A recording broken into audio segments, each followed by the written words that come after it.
Hello, this is Lorrie MacGilvray, Juliane Nendel, and Simon's away today. He's busy working on another big project this weekend. So we have today with us a really special guest, James LaTrobe-Bateman.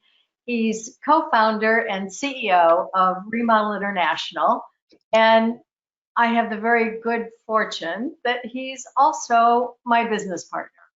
So today he's going to share with us some really interesting topics that Juliane and I go really deep into all the time in everything that we're talking about and teaching. And James is going to share with us from another perspective. What Juliane and I work in hugely is paradigms and perspective. James is going to add models into that. So we're going to have models, paradigms, and perspectives. So we're going to get from James' perspective how all this fits together. You ready, James? Great to see you. Yeah. Thank you. Thanks for coming in. So can you share with us a little bit? We had a really interactive, fun event last year, Impactology event. And during that event, you shared your perspective about models. Can you tell us about that? I have a little bit on the screen when you're ready. There's a little sneak peek of it on the screen. Yes, models is my thing. It's kind of what I do. You know, we're made that way, and I guess it's the way I'm made. But here's the funny thing. Actually, it's the way you are made as well, but I'm just probably a little bit more aware of it. So just to throw in a complete teaser to start off, what you see with your eyes is actually a model. In fact, what you really see inside your head is a kind of 3D cinema screen, because when you work out how the light gets to your brain, it's not a direct projection. It gets there, it gets processed. So in the process, your brain has created a model of the world, and when you see stuff, it allows you to recognize what you're looking at. Now, this is a slightly perverse way of thinking about things, but it's actually really profound, and we haven't got time here to go into it. It would be lovely to talk about this another day, because a lot of the question of what is real is a really big question. Certainly here, so there's three of us, two-dimensional pictures here. You know, we think we believe ourselves to be real. We live in some kind of real world, but in fact, what the reality is not this TV screen, and it's the same with what we see. So models. The thing that's useful about models is that in fact, without models, you would be lost. You wouldn't even be able to walk, you know, or see anything or imagine things. You would have no picture for things. So models can be really good ways to get people to understand things, particularly a good way to get people to understand the same thing about things. So if you've got a question, an issue that you're trying to explain to lots of people who probably aren't on the same page, using models is a really good way of doing it. And one simple example is this. When I was at college at Cambridge University, this is long enough ago that we didn't really have many entertainments, to be honest. But in our college, we did have two things. We had a table football machine, and we did have a pinball machine. Now, I'm actually expecting everybody to know what a pinball machine is, but Laurie's got a picture of a kind of model pretend one. It's not really a pretend one, it's a toy one, actually. Don't know if you can put that up, Lorrie. And I'm going to use this model of the pinball machine as a model of life, or how life could be, in order to illustrate a few points about your life and how you might improve it. We had this pinball machine, and you had to put your money in. You had to put some money in, of course, to make it work.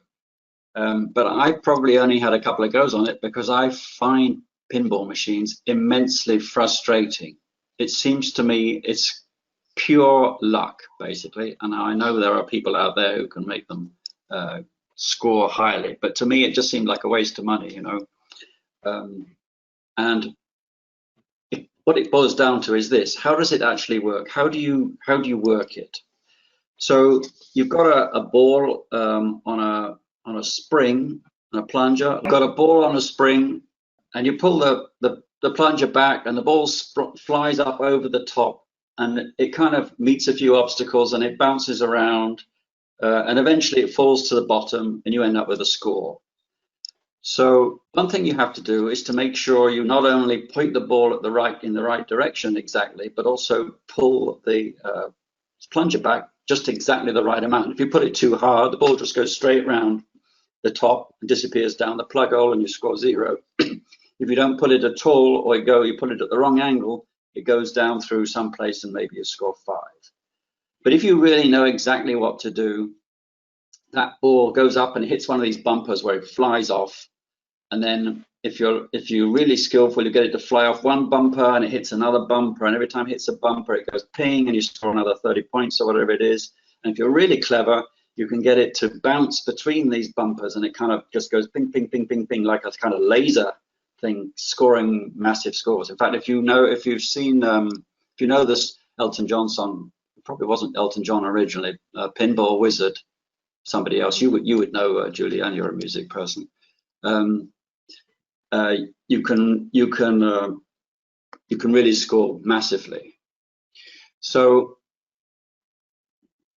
it was frustrating to me, because it's like, if you think of this as an analogy for life, you start off in life in a certain direction with a certain force, and to many people that kind of determines where they go.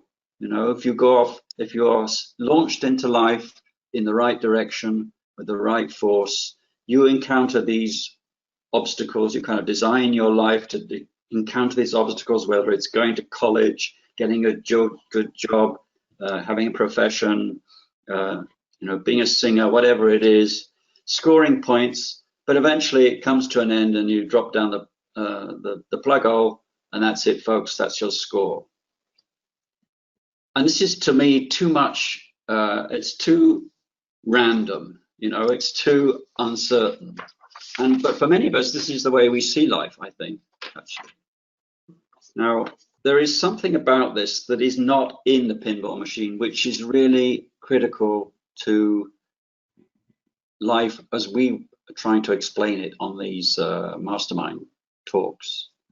Because there are 2 things about the pinball setup that are actually potentially changeable.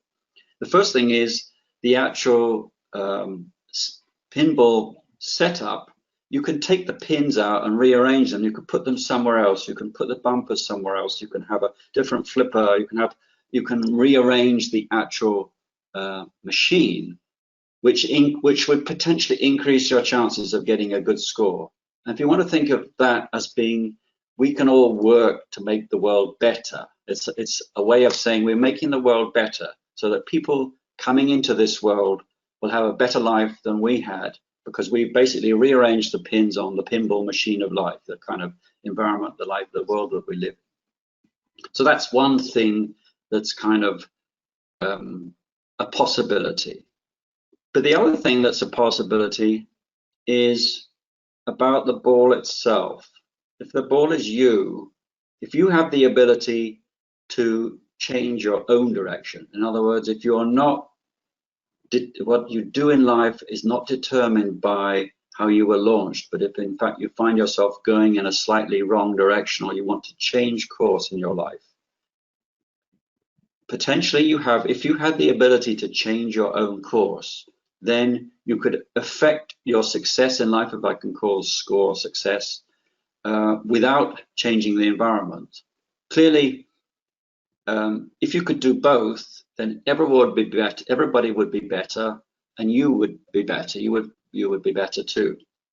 So a lot of the so this is what I mean is a model of life.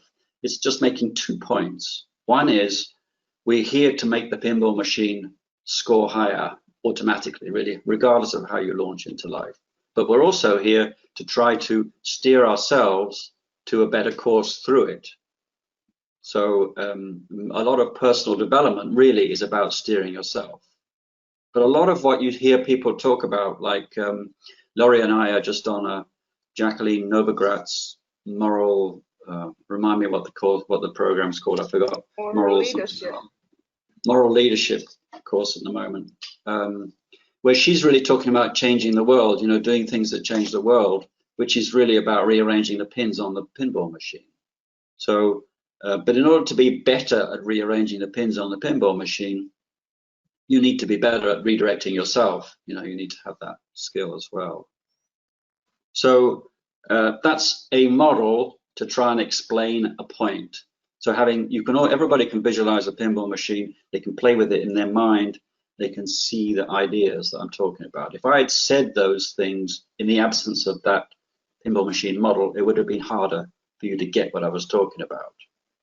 Okay, so that's models, and in fact, that's really what I do professionally with corporations, is help them to see a situation in a way that others can see it, and that makes it easier for them to do the right thing. We've got some other stories about that which we could tell at some point, but not today. So that's so basically we think in pictures, and you create a model for people to visually see and understand something clearer. And in creating that model, you're helping shift the paradigm that they're trying to move to. Yes, you're starting from a kind of common understanding. They may not agree with your assumptions or the basic rules of the game, but at least you can get on the same page and understand from the same perspective what the consequences are of changing your course or moving the pins or pulling harder or changing direction when you set off in life. It makes you think about all of those things. So and then creating basically a common ground, a foundation. Yes. with the model, so that that you find some sort of foundation, whether that individual agrees or can identify with, but to some extent they can possibly identify with it, and then exactly. And then, of course, they have their own beliefs and their own challenging beliefs and limiting beliefs, of course, that might be a little bit the challenger for the common ground. But getting always back to the model helps to pull them back in, right? Exactly. And what tends to happen is they say the model is wrong because, and then you get to some agreement about how the model is wrong, and so you refine the model so that you get more people on board. But it's a way of starting the conversation, if you like, and it's an intellectual, it's a conscious thing. You're not playing with people's emotions. You're not targeting their subconscious terribly. You're not challenging that. It's an intellectual exercise, so there's no particular reason why people should put up a resistance, to the ideas that you're putting forward, because you're basically saying, these are the assumptions, this is what it logically would lead to, therefore, and they can say, well, we'll challenge the assumptions, we don't like the model, but okay, let's come up with a better one. So it's a really good starting point for change, because you kind of need to know where you are. You need to have some framework for it. Current state of things. The other thing that it does is, in working with a team, you have basically different silos within a corporation or a company, and everyone is very focused on their particular silo. And you're able to help visualize that particular silo and its functioning, and someone else in another silo is able to understand that one better through this. And everyone is inputting from their own perspective, all sitting around the table as a team. And you're saying, okay, that's pretty close to my silo, how it really looks and functions once you get to that point. And then as you add the other functions into it, they can see how they interact and impact each other. You know, this is all about impactology as well. We need to throw that in. There's so many layers in every one of these conversations we get into. The impactology and how what I'm doing here is affecting Juliane's team on the other side of the factory, say, the other side of the company. And when I make this change, it's visual. It's crystal clear. Everyone is looking at the same picture, and they've said, yes, my silo looks correct to me. So that's validated. So you can't question Juliane's silo without Juliane saying, no, my silo is correct. You have to challenge your own then. So you know, then you can't say, Juliane doesn't know what she's doing over on the other side of this place. She has no idea, because we hear this all the time. Let me tell you, you can't believe how many times we hear somebody else is the problem.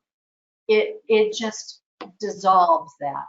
It completely removes, dissolves, makes a level playing field where everyone is in agreement and has validated their piece, and they can communicate in a way that they've not been able to communicate before. So it's communication as well. So basically it's taking your own self-discipline and work with yourself, on yourself, to the best common result. And everyone knows exactly what they're working on in their own niche, but doing it as a whole. That's it. That's it. It's making a more dynamic team. It's getting the buy-in all the way around from the whole, that everyone is comfortable and confident that the whole is functioning properly. Yes. And they can understand when a change is introduced, they can see it before it's a what if. They can see it before it's ever happening, that this is going to impact my area. This is what I need to be thinking about, that I need to be looking at. If we're going to do this project, this is how it's going to impact me or not impact me. They can see that before anything ever starts, and they can plan and prepare. It's all when you're able to help someone see things in a visual model in this form, you know, just like the pinball machine James is showing, it just removes so much angst and fear, and it isn't me. It's, you know, because all these things are trickle and ripple. It's impacting everything along the way. Well, it is that we are thinking in pictures, as you said before, and if we don't really know what we have to think or what we should think, if it's something non-visible, non-tangible, then we are more likely to not stick to it or believe it or carry on with what we should be doing. Absolutely. And when people aren't able to see this from the whole, from the big perspective, and there's all these little projects that everybody is mandated to work on to get their end yearly review or quarterly review is based on whatever their projects are. They're working on projects just in a vacuum that they think are only working on their own silo. But anything you do, if there are other functions that are going on, that ripple effect, what I'm changing here, Juliane is going to be going on the other side going, whoa, I haven't changed anything. What just happened here? Why is this going haywire? Not realizing Lorrie made a change over in her particular area. That the ripple and trickle effect is So now would you- impacting someone else negatively. Would you say, James, that with that model, model paradigm, that communication is one key ingredient there? Or else It's always about, you know, it's always about communication. It's always about communication. So it's just a way of starting the conversation. Yeah. There's a whole lot more we could talk about that. In fact, I'd love to pick up on some things. But obviously, at the end of the day, somebody has to change. It's not just things that change, people have to change. And that's where, I don't know, I'm introducing the next topic. Maybe I should let Lorrie talk first. So we have 30 minutes to talk about hours, you know, days of things that we train people on. So the next thing is, I'm having a problem with these, the screens coming up, so I don't know if you can see it. Quite a few years ago, James worked on a project that he called 15 seconds of silence equals 15 million year on year. And he turned that into an article, and we'll be sure to put that article down in the Description comments just below the replay here.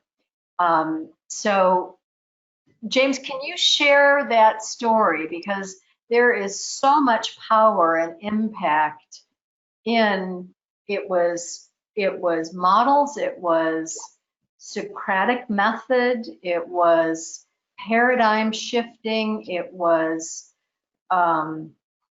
it just rippled through so many different things, and it was like it happened instantly.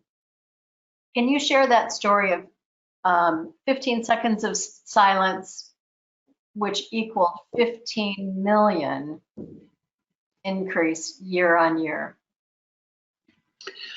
Yes, this is a story. It's really about a simple technique for helping people to change their minds about things.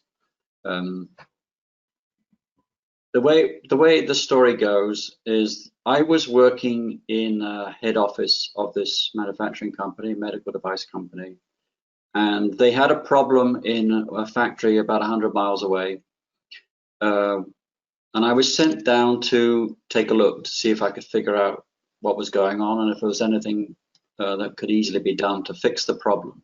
Problem was, they were making diagnostic kits. In fact, the same company makes COVID-19 diagnostic kits to this day. But they were making kits like that, and they couldn't make enough. So they had a problem with making more. So the market demand was quite a bit higher than they had the capacity to make. So I went down to this factory. I hadn't met anybody there before, so I was new to these people. They didn't know me from Adam. And I went in with my stopwatch and clipboard, you know, in old style fashion, and just stood around on the production line, the critical part of the production line where the problem was, and just watched them for half a day. Now, in this particular cell, there were 3 or 4 people, and it was quite a small setup, small little room. They were it was all a clean room, so you know, people didn't come and go. You were in there for the duration, as it were. And they work in this machine. It wasn't totally an automatic machine. It had lots of manual things going on in it.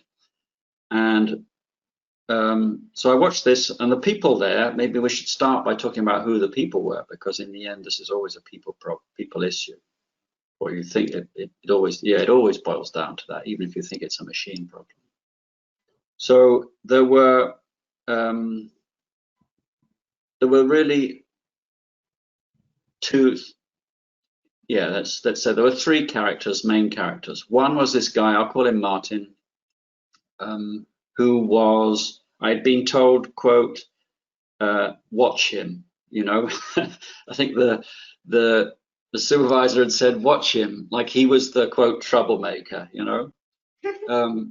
And then there was someone else who was very much a follower, and there was someone else who was very clever, actually, but a good listener, wasn't going to put herself out, you know, wasn't going to stick her head out or neck out for anything.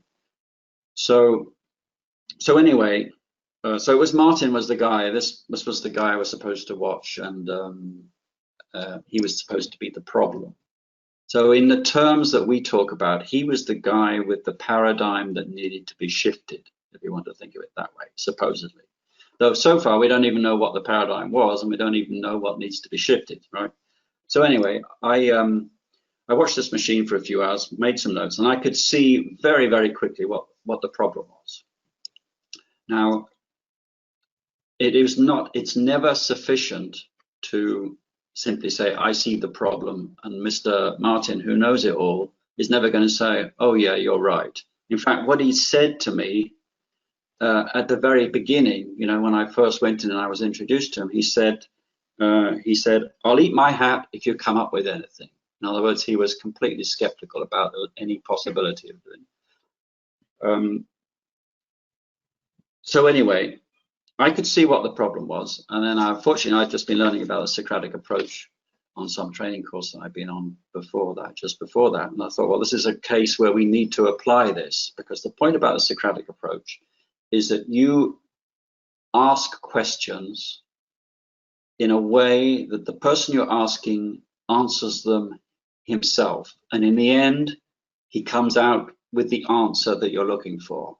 So it's not quite leading questions, but you could think of it that way. You ask questions in a way that when people finally answer, they own that answer.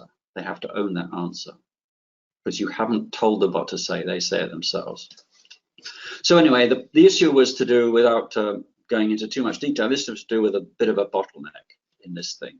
And the bottleneck, so having seen them as a bottleneck, I then did a few little exercises with them. I took these three guys out, we went to coffee and we had a little chat, you know. I first of all had to ask them questions. Did they understand what a bottleneck was? In other words, had they ever been in a traffic jam on a motorway, you know? And so they were able to answer the question. When you answer the question, where there's a traffic jam on a motorway, where is the bottleneck?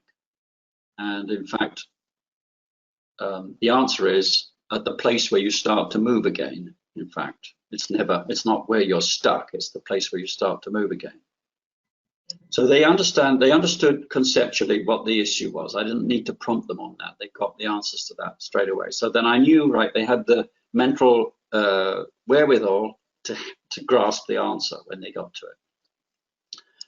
So then there was the question, so they knew where the bottleneck potentially was. So then I said, so if you want to get the most number of cars through this bottleneck, what do you have to do?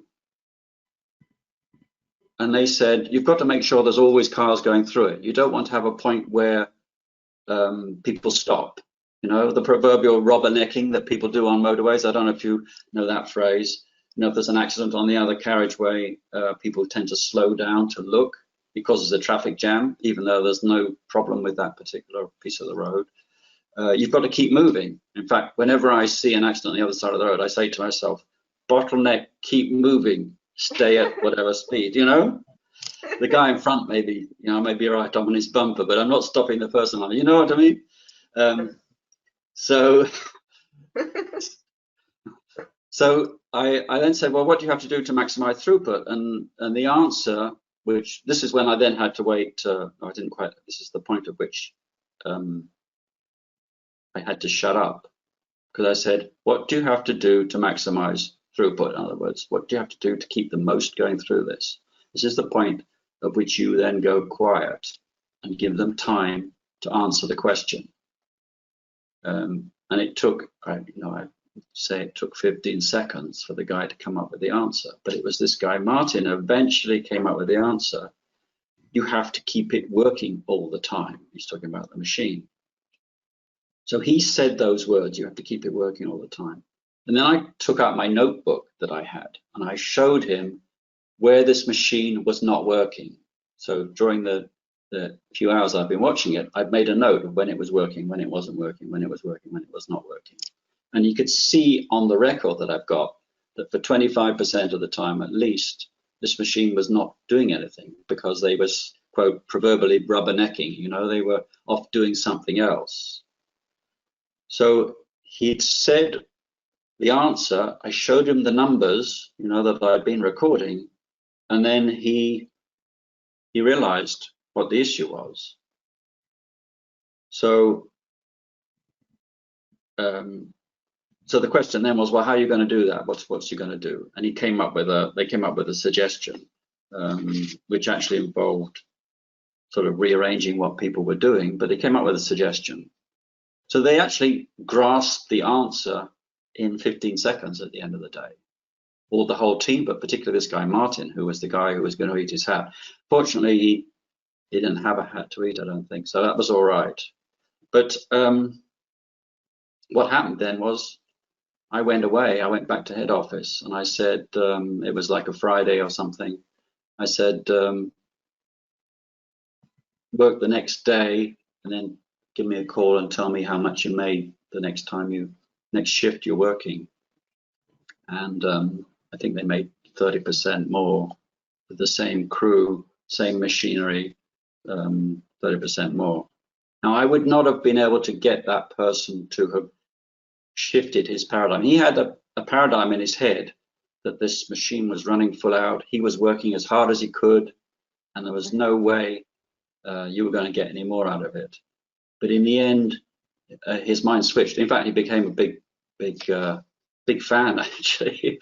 For years afterwards, he was always very kind to me. So that's an example of the Socratic approach, a really simple way to get people to change their mind, which is really what we're talking about when we talk about paradigm shifts. And I know paradigm shift is a big topic, which I'm sure we're going to come back to. It fits into some of our thinking on models and paradigms, which hopefully we'll get a chance to elaborate on and talk about what the implications of that are at another occasion. So that's that story. That? Martin said something to you quite a while after that. What did he say about his hat? He said he took his hat off to me, actually, I think he said. I'll take my hat off to you. I don't have a hat to eat, but I take it off to you. I didn't believe you at all. I did not believe you. But you see, I take it off to him. He was the guy that did it, you see. Absolutely. Exactly. You empowered him by not showing too much superiority, but by, with simple questions, guiding him to the solution, basically. And he felt great. He felt great, and it lasted with him for years, actually, until I left the company. In fact, even afterwards, he was a great advocate for all kinds of things, changing things after that. So it shifted many things, and it's never one thing that you need to do when you start approaching these different changes. It's never one thing. This is why when we get talking in the 30-minute mastermind, it might feel like we're talking about so many. It is so multifaceted, and the things and the approaches and the layers and the way you have to approach these different things for the shifts to happen. And you're doing it mostly for yourself in the first place. And then Absolutely. So it ripples out. Absolutely. For yourself and for the betterment of the whole. Yeah. If you're working in a corporation or a company, you need to be thinking you're doing this for the betterment of the whole, not just me, not just my silo. This is really about the betterment of the whole of the company because of our end client, to get them the very best product possible to help their life, whatever that product is. And so that mindset shift is what needs to happen as well, that the end receiver of this, it's about them getting the very best possible in the end with the highest confidence that you can, and pride that you can put into it, what you're doing. We're at the end of 30 minutes again. Zoom. Time flies. James, thank you for coming on today with us and sharing. We definitely want you to come back, and we'll get into some more of these just fascinating, multi-layer, individual and business and paradigm shifting, and it's So you won't be able really made me laugh in the beginning, when you came on and you were saying, I'm all about models.